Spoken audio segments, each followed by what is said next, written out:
ದ್ವಾವೇವ ಪೂಜಿತೌ ತೇ ನಯಕ್ಕರೋತ್ಯಭಿವಾದನಂ ಬ್ರಾಹ್ಮಣಂ ಕುಶಲಂ ಪೃಚ್ಛೇತ್. ಇನ್ನು ಕೇಳಬೇಕಾದ್ರೆ ಬ್ರಾಹ್ಮಣನಿಗಾಗಬೇಕಾದ್ರೆ ಕುಶಲವೇ ಅಂತ ಹೇಳಬೇಕು. ಕ್ಷತ್ರಿಯನಿಗಾಗಬೇಕಾದ್ರೆ ಕಿಂ ಅನಾಮಯಂ, ಏನು ತೊಂದರೆ ಇಲ್ವಾ ಅಂತ ಕೇಳಬೇಕು. ಅದೇ ಉಳಿದ ಎಲ್ಲರಿಗೂ ಕೂಡ ಅನ್ವಯ ಆಗತ್ತೆ. ನವಾಚೋ ದೀಕ್ಷಿತೇ ನಾಮ್ನ ಯವೀಯಾನಪಿ ಯೋ ಭವೇತ್. ಯಾರೋ ಒಬ್ಬ ಯಜ್ಞ ದೀಕ್ಷಿತನಾಗಿರ್ತಾನೆ, ಅವನಿಂದ ನಮಸ್ಕಾರವನ್ನು ಬಯಸುವ ಹಾಗೆ ಇಲ್ಲ. ಯಜ್ಞ ದೀಕ್ಷಿತನಾದವ ಚಿಕ್ಕವನಾಗಿರ್ತಾನೆ, ಅವನು ಜಪವನ್ನೋ ಇನ್ನೇನನ್ನೋ ಮಾಡ್ತಾ ಇರ್ತಾನೆ. ಅವನಿಗೆ ತೋಚಿ ನಮಸ್ಕಾರ ಮಾಡಬೇಕು. ಅವನು ಹಿರಿಯರು ಯಾರೋ ಬರ್ತಾರೆ, ಜಪ ಮಾಡುವಾಗ ಮಧ್ಯದಲ್ಲಿ ಎದ್ದು ನಮಸ್ಕಾರ ಮಾಡಿ ಮತ್ತು ಅವನು ತನ್ನ ಮುಂದಿನ ಕೆಲಸವನ್ನು, ಮುಂದಿನ ಜಪವನ್ನು ಮಾಡ್ತಾನೆ. ಇದು ಒಳ್ಳೆಯದೇ. ಆದರೆ ನಮಸ್ಕಾರ ಮಾಡಿಲ್ಲ ಅಂತ ಹೇಳಿ ಅವನು ಎಕ್ಸ್ಪೆಕ್ಟ್ ಮಾಡೋ ಹಾಗಿಲ್ಲ. ಕಾರಣ ಏನು ಅಂದರೆ, ಅವನು ಯಾವ ಪರಿಸ್ಥಿತಿಯಲ್ಲಿರ್ತಾನೆ, ಧ್ಯಾನದ ಆಳದಲ್ಲಿರ್ತಾನೋ ಏನೋ ನಮಗೆ ಗೊತ್ತಿಲ್ಲ. ಒಂದೊಮ್ಮೆ ಗೊತ್ತಾಗೋದಾದರೆ ಇವನು ಧ್ಯಾನದ ಒಳಗಡೆ ಹೋಗಿಲ್ಲ, ಇವನ ಮನಸ್ಸಿನಲ್ಲಿ ಮಗ್ನತೆ ಇಲ್ಲ ಅನ್ನೋದು ಗೊತ್ತಾಗೋದಾದರೆ ಆಗ ಅವನಿಗೆ ಶಿಕ್ಷೆ ಕೊಡಬಹುದು. ಉದಾಹರಣೆಗೆ ಇಂದ್ರದ್ಯುಮ್ನ, ಅವನು ಅಗಸ್ತ್ಯರು ಬಂದಾಗ ಹೇಳಲಿಲ್ಲ. ಗೊತ್ತಿದ್ದು ಅಗಸ್ತ್ಯರು ಬಂದಿದ್ದಾರೆ ಅಂತ ಗೊತ್ತಿದ್ದು ಹೇಳಲಿಲ್ಲ ಅನ್ನೋದು ಅಪರಾಧ ಆಯಿತು. ಅದರಿಂದಾಗಿ ಅವ್ರಿಗೆ ಆ ಮನಸ್ಸು ಗೊತ್ತಿತ್ತು, ಶಾಪ ಕೊಟ್ಟರು. ಹಾಗಂತ ಹೇಳಿ ನಾವು ಇವತ್ತು ಒಬ್ಬ ಪುಟ್ಟ ಹುಡುಗ ಏನೋ ಮಾಡ್ತಾ ಇರ್ತಾನೆ, ದೇವರ ಪೂಜೆಯನ್ನೋ ಅಥವಾ ಇನ್ನೇನನ್ನೋ ಮಾಡ್ತಾ ಇರ್ತಾನೆ, ಯಾವ ರೀತಿಯಾದ ಮಗ್ನತೆ ಇರುತ್ತೆ ನಮಗೆ ಗೊತ್ತಿರಲ್ಲ. ಆವಾಗ ಅವನಿಂದ ಎಕ್ಸ್ಪೆಕ್ಟ್ ಮಾಡಲಿಕ್ಕೇ ಇಲ್ಲ, ಅವನು ಬಂದು ನಮಸ್ಕಾರ ಹಾಕಬೇಕು ಅಂತ ಹೇಳಲಿಕ್ಕೆ ಇರೋದಿಲ್ಲ. ಬ್ರಾಹ್ಮಣಂ ಕುಶಲಂ ಪೃಚ್ಛೇತ್ ನವಾಚೋ ದೀಕ್ಷಿತೋ ನಾಮ್ನ ಯವೀಯಾನಪಿ ಯೋ ಭವೇತ್. ಇನ್ನೊಬ್ಬ ಬಂದು ನಮಸ್ಕಾರ ಮಾಡ್ತಾನೆ, ಅವನು ದೀಕ್ಷಿತನಾಗಿರ್ತಾನೆ, ಆಗ ಇವನ ಹೆಸರು ಹೇಳಲಿಕ್ಕಿಲ್ಲ. ಆಯುಷ್ಮನ್ ಭವ ಸೌಮ್ಯ ರಾಮಶರ್ಮಾ ಅಂತ ಹೇಳಿ ಆಶೀರ್ವಾದ, ಹೆಸರು ಹೇಳಿ ಆಶೀರ್ವಾದ ಮಾಡಲಿಕ್ಕಿಲ್ಲ. ಈ ಎರಡು ನಿಯಮಗಳನ್ನು ಕಿರಿಯರ ನಮಸ್ಕಾರದ ವಿಚಾರದಲ್ಲಿ ಹೇಗೆ ಇರಬೇಕು ಅನ್ನೋದನ್ನು ನಿರೂಪಣೆ ಮಾಡಿದ್ದಾರೆ. ಈ ರೀತಿ ಇದೆಲ್ಲ ಶಿಷ್ಟಾಚಾರಗಳು. ಈ ಹೊರಗಡೆ ಹೇಗೆ ಟೇಬಲ್ ಮ್ಯಾನರ್ಸ್ ಅಂತ ಹೇಳ್ತಾರೆ, ಆ ರೀತಿ ಶಿಷ್ಟಾಚಾರಗಳು ಅಂತ ಹೇಳಿ ಇದನ್ನು ಹೇಳುವಂಥದ್ದು. ಏಕದೇಶಂತು ಯೋ ವೇದಸ್ಯ ವೇದಾಂಗಾನ್ಯಪಿ ವಾ ಪುನಃ ಯೋಧ್ಯಾಪಯತಿ ವೃತ್ಯರ್ಥಂ ಉಪಾಧ್ಯಾಯಸ್ಸ ಉಚ್ಯತೆ. ಇನ್ನು ಜ್ಞಾನಿ ಅಂತ ಆದಾಗ ಹಲವಾರು ತರಹದ ಜ್ಞಾನಿಗಳಿದ್ದಾರೆ. ಜ್ಞಾನಿಗಳಿಗೆ ನಮಸ್ಕಾರ ಮಾಡಬೇಕು.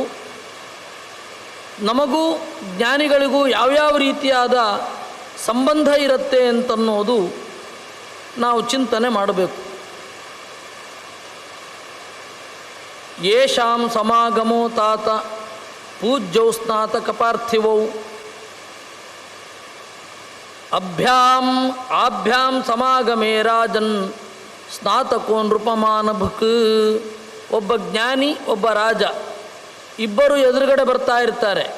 ಆವಾಗ ನೀವು ಸ್ನಾತಕನಿಗೆ ನಮಸ್ಕಾರ ಮಾಡಬೇಕೋ, ಅಧಿಕಾರದಲ್ಲಿರುವವನಿಗೆ ನಮಸ್ಕಾರ ಮಾಡಬೇಕೋ, ಒಬ್ಬ ಜ್ಞಾನಿಗೆ ನಮಸ್ಕಾರ ಮಾಡಬೇಕು ಅಂದರೆ ಜ್ಞಾನಿಗೆ ಮೊದಲು ನಮಸ್ಕಾರ ಮಾಡು, ಆಮೇಲೆ ಆಳುವವನಿಗೆ. ಇದೇ ಮಾತನ್ನು ಈ ಕಹೋಳ ಕಥೆಯಲ್ಲಿ ನಾವು ಕೇಳ್ತೇವೆ. ಅಷ್ಟಾವಕ್ರ ಮತ್ತು ವಂದಿ ಅಲ್ಲಿ ಹೇಳುವಾಗ ಅವನು ಈ ಮಾತನ್ನು ಹೇಳ್ತಾನೆ, ದಾರಿ ಬಿಡಬೇಕು. ಪಂಥಾದೇಯ ಭಾರವಹಸ್ಯ ಚೈವ. ಯಾರು ಬಧಿರ ಇರ್ತಾನೆ ಅವನಿಗೆ ದಾರಿ ಬಿಡಬೇಕು.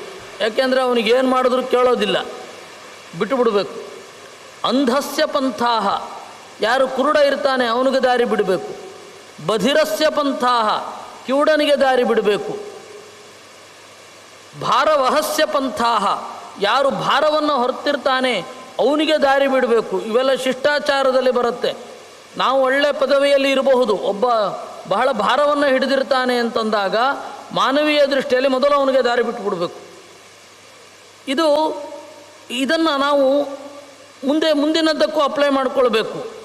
ಪಾಪ ಅಪ್ಪಿರುತ್ತೆ, ಒಬ್ಬ ಸೈಕಲ್ಲು ಹೊಡ್ಕೊಂಡು ಬರ್ತಾ ಇರ್ತಾನೆ, ನಾವು ಗಾಡಿಯಲ್ಲಿ ಹೋಗ್ತಾ ಇರ್ತೇವೆ, ನಾವು ಪಕ್ಕದಲ್ಲಿ ಇದ್ದು ಅವನನ್ನು ಮುಂದೆ ಬಿಡಬೇಕು. ಯಾಕೆಂದರೆ ನಮಗೆ ಯಂತ್ರದ ಬಲ ಉಂಟು, ಅವನು ಮಾನುಷ ಬಲವನ್ನೇ ಯೂಸ್ ಮಾಡಬೇಕು. ಇದು ಯಾವ ರೀತಿ ಅಪ್ಲೈ ಮಾಡಿಕೊಳ್ಬೇಕು ಅಂತ, ಇದು ಧರ್ಮಶಾಸ್ತ್ರದಲ್ಲಿ ಹೀಗಿದೆ ಅಂದರೆ ಅದರ ಸ್ಪಿರಿಟನ್ನು ಹಿಡಿದು ಮುಂದೆ ಹೋಗಬೇಕು, ಅಲ್ಲಿಗೆ ನಿಂತು ಬಿಡೋದಲ್ಲ. ಅಲ್ಲೇನು ಸೈಕಲ್ಲು ಮತ್ತು ಬೈಕು ಅಂತೇನು ಹೇಳಲಿಲ್ಲ, ಅದರಿಂದಾಗಿ ನಾನು ಬಿಡಲ್ಲ ಅಂತ ಹೋಗೋದಲ್ಲ. ಅದರಿಂದಾಗಿ ಪ್ರಜ್ಞಾವಂತನಾದವನೊಬ್ಬ ಶಾಸ್ತ್ರದಲ್ಲಿ ಈ ರೀತಿ ಬದಲಾವಣೆಗಳನ್ನು ಪರಿಷ್ಕಾರಗಳನ್ನು ಮಾಡಿಕೊಂಡು ಹೋಗಬೇಕು.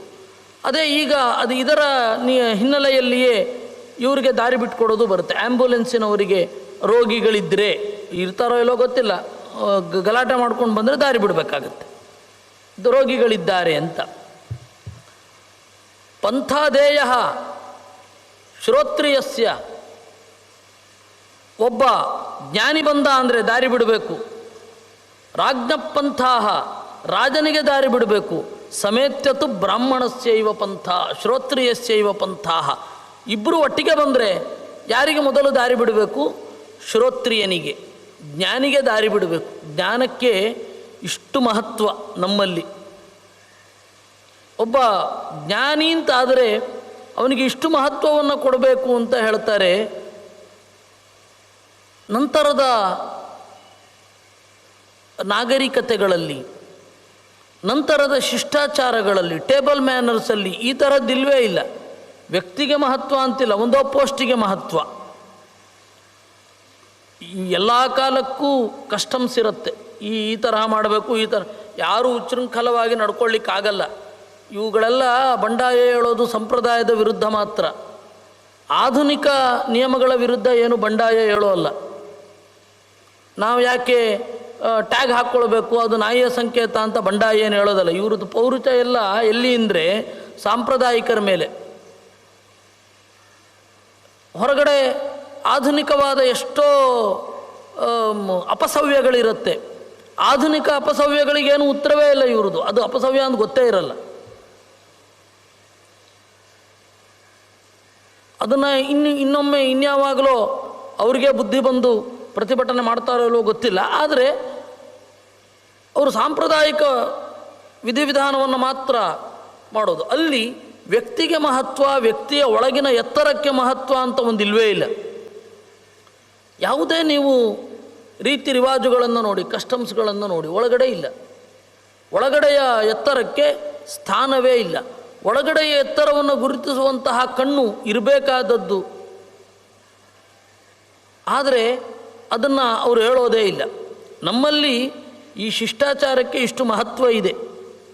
ಅದರಿಂದ ಸ್ನಾತಕ ಮತ್ತು ರಾಜ ಇಬ್ಬರು ಬಂದಾಗ ಮೊದಲು ಸ್ನಾತಕ ಅಂತ ಹೇಳಿದರೆ ವಿಧಿವತ್ತಾಗಿ ಭೋಗಹೀನವಾಗಿ ಚೆನ್ನಾಗಿ ಸ್ನಾನ ಮಾಡಿ, ಇದು ಭೋಗಹೀನವಾಗಿ ಅಧ್ಯಯನ ಮಾಡಿ ಕಡೆಯಲ್ಲಿ ಸ್ನಾನ ಮಾಡಿದವ ಸ್ನಾತಕ. ಅಂದರೆ ಅವನು ಅಲ್ಲಿ ತನಕ ಸ್ನಾನ ಮಾಡಿರಲ್ಲ ಅಂತಲ್ಲ, ಸುಗಂಧ ದ್ರವ್ಯಗಳನ್ನು ಹಚ್ಚಿಕೊಂಡು ಸ್ನಾನ ಮಾಡಿರಲ್ಲ.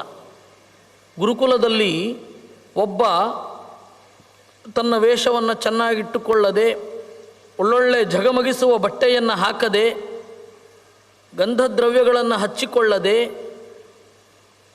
ಯಾಕೆಂದರೆ ಇದನ್ನೆಲ್ಲ ಮಾಡ್ತಾ ಇದ್ದರೆ ಹುಡುಗಿಯರಿಗೆ ಹುಡುಗನ ಮೇಲೆ, ಹುಡುಗನಿಗೆ ಹುಡುಗಿಯರ ಮೇಲೆ ಮನಸ್ಸು ಬರ್ತದೆ. ಅದಕ್ಕೆ ಅವರೇನು ಮಾಡಿದ್ರು, ನೀನು ಅಲಂಕಾರ ಮೊದಲಾದವುಗಳನ್ನು ಮಾಡಿಕೊಳ್ಳೇಬೇಡ ಅಂತಂದರು 12 ವರ್ಷದ ಅವಧಿಯಲ್ಲಿ. ಆಮೇಲೆ ಅವನು ಸ್ನಾನ ಮಾಡ್ತಾನೆ. ಸ್ನಾನ ಮಾಡೋದು ಅಂತಂದರೆ ಜಟೆ ಏನಿರುತ್ತೆ ಅದನ್ನು ತೆಗೆದು ಚೆನ್ನಾಗಿ ಎಣ್ಣೆ ಹಚ್ಚಿಕೊಂಡು ಸ್ನಾನ ಮಾಡೋದು, ಅದು ಸ್ನಾತಕ.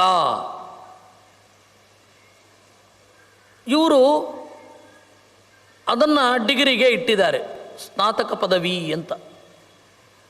ಆಮೇಲೆ ಅಧ್ಯಯನ ಮಾಡೋದಿದೆಯಲ್ಲ, ಅಂದರೆ ಆವಾಗ ಒಂದು ಮಧ್ಯದ ಕಾಲದಲ್ಲಿ ಹೇಗಾಯಿತು ಅಂದರೆ, ವೇದವನ್ನು ಅಧ್ಯಯನ ಮಾಡಿ ಸ್ನಾನವನ್ನು ಮಾಡಿ ಮದುವೆ ಮಾಡಿಕೊಂಡು ಆಮೇಲೆ ಮೀಮಾಂಸಾ ಮೊದಲಾದ ಗ್ರಂಥಗಳನ್ನು ಓದುವ ಕ್ರಮ ಒಂದು ಮಧ್ಯದಲ್ಲಿ ಬಂತು. ಅದಕ್ಕೆ ಸ್ನಾತಕೋತ್ತರ ಪದವಿ, ಮಾಸ್ಟರ್ಸ್ಗೆ ಸ್ನಾತಕೋತ್ತರ ಅಂತ ಹೇಳಿದ್ರು. ಸ್ನಾತಕ ಅಂದರೆ ನಮ್ಮಲ್ಲಿ ಹೀಗೆ ಸ್ನಾನ ಮಾಡಿದವ ಅಂತ. ಸ್ನಾನ ಮಾಡಿದವ ಅಂದರೆ ಸುಗಂಧ ದ್ರವ್ಯಗಳಿಂದ ಸ್ನಾನ ಮಾಡಿದವ. ಈ ಮಾತಿಗೆ ಮಹತ್ವ ಬರಬೇಕಾದ್ರೆ ಅಷ್ಟು ವರ್ಷಗಳ ಕಾಲ ಸುಗಂಧ ದ್ರವ್ಯಗಳನ್ನು ಬಳಸದೇ ಹಾಗೇ ಮುಳುಗಿ ಬಂದಿರಬೇಕು. ಇದು ಇವನು ಸ್ನಾತಕ, ಅವನಿಗೆ ಬಹಳ ಮಹತ್ವ. ಯಾಕೆಂದರೆ ಆ ತರಹ ಇಂದ್ರಿಯ ಸಂಯಮದಿಂದ ಅಧ್ಯಯನ ಮಾಡಿದವ ಅಂತನ್ನುವ ದೃಷ್ಟಿಯಲ್ಲಿ.